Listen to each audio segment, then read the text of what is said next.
Welcome back. We're in momentum here. We're on worksheet number 2, problem number 2.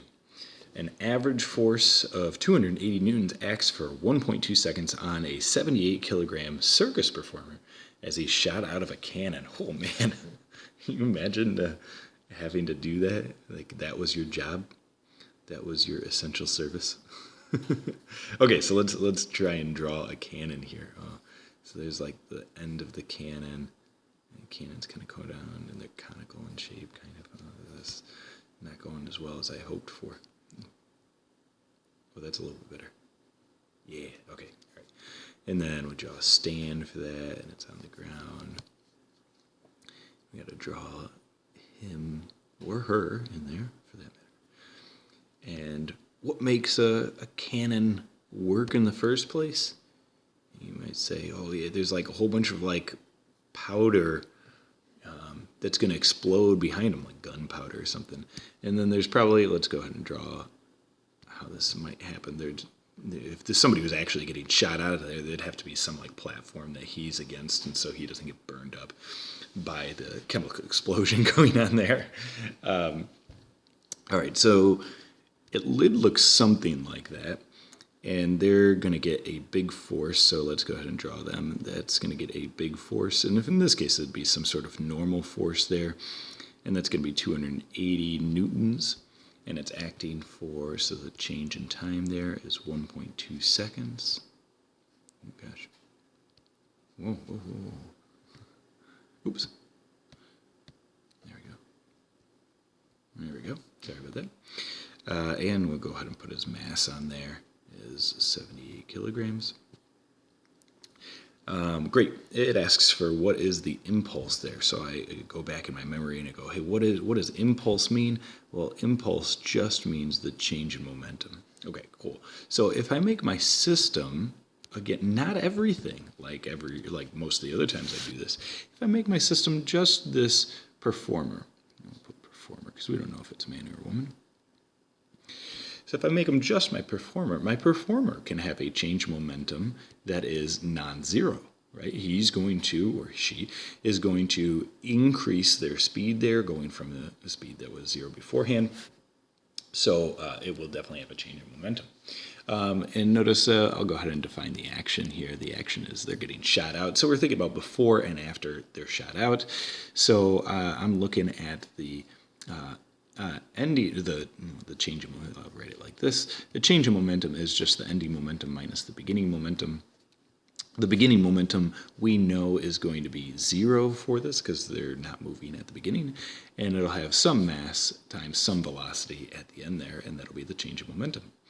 Well, I think about that and I go, wait, hold on. It doesn't tell me how fast they're going afterwards, but it does tell me the amount of force and the amount of time that it was acted upon. And I go and look back at my notes, and I remember that the change in momentum is also equal to the force times the time that force was applied on an object.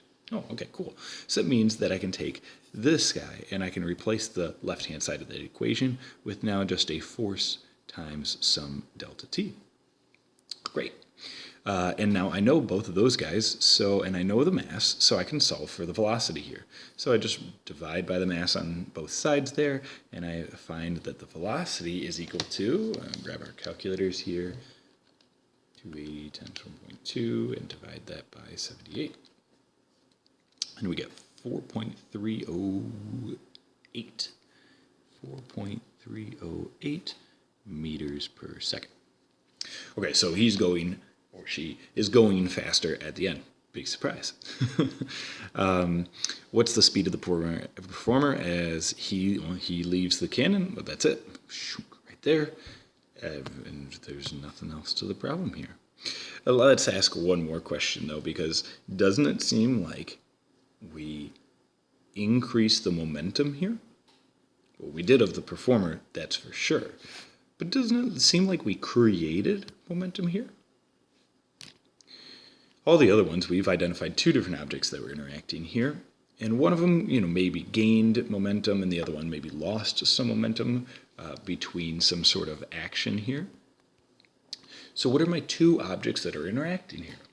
Well, I got my performer for sure. He gains momentum. And I have the cannon. Okay, well, now if I try to think about this and go, well, where is this other momentum here? How is momentum not getting created here? If I try to think about this and go, okay, well, the performer gains momentum in this random upwards direction here. What's happening with the cannon? Well, let's think about it, if the cannon was on like wheels, what might happen to that cannon? Yeah, that's right. After the shot, have you ever seen like old Civil War films and such where the cannon's like then moving and rolling backwards afterwards or gets shoved backwards? Yeah, that's a real thing that does happen. And you might put it on wheels if you're trying to like move that cannon from battle to battle or something like that. Okay, so yeah, the cannon could be moving backwards, and then the momentum of the cannon moving backwards would be equal to the momentum of the person moving forwards there. Okay, but you might argue, wait, hold on. This cannon doesn't have to be on wheels. This cannon could be nice and firmly attached to the ground there, and maybe even bolted into the ground and get some bolts into the ground there so it doesn't slide backwards. Are we creating momentum then? Well, we can't be. We know that we really can't be. So it's a little bit harder to see, but let's draw the picture a little bit bigger. What if I had this cannon that was like mounted on the earth here? Which it is. You just told me it was mounted and bolted to the ground there. And if it takes this and it shoots this person out this way, well, that means that the cannon, just like the wheel example, the cannon should be going that way, but the cannon's firmly bolted to the ground. So then what must be going that way? Oh, the cannon and everything it's attached to, because you said it can't move because it's firmly bolted to that ground there. So then not just the cannon is moving to the left, but the entire earth that it's attached to would be then moving to the left. Really? Yeah, that's how any rocket works. Notice, we just built a rocket here. Let's put this on the other side. If you don't see it yet, maybe if I put it on the other side, you'll see it. Doesn't that look like I just put two rockets on the Earth here? Yeah. And if I had some sort of spaceship, don't think about the Earth for a second. If I had some sort of spaceship, which is the circle, which was my Earth just a minute ago, and I shot out a bunch of fire here, the spaceship would go that direction, you would say, and I would agree. Why does it go that direction? Oh, well, the spaceship, including the rockets here, are pushing on all of these exhaust gases that are coming out. These exhaust gases are going really, really, really fast that way. They have they have some sort of momentum going that way. Oh, and so that means that the rocket, which is firmly attached to the spaceship, then must be going to the left, with some sort of momentum then to the left as well. And I would agree with you. Well, it doesn't have to be gases that are coming out. It could be people. You could be shooting people off of the Earth here, and then the Earth would be moving to the left there. That's true. And that's actually what's happening. Now, why don't we perceive that? Well, we don't perceive that because think about the relative mass of that Earth versus the relative mass of that person, right? And you'd go, oh, yeah, well, the mass of the person, they get going 4.3 meters per second. Well, how fast is the Earth going then? It's got to be equal to this amount of momentum.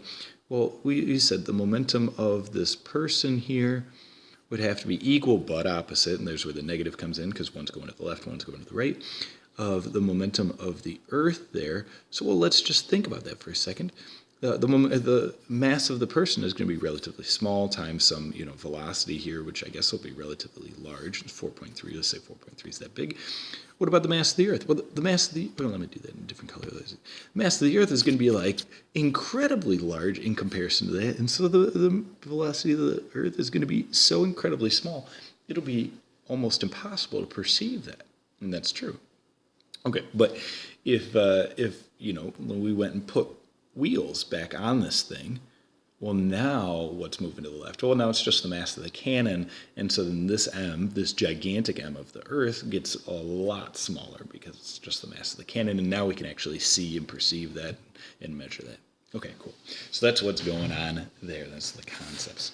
Have a beautiful day.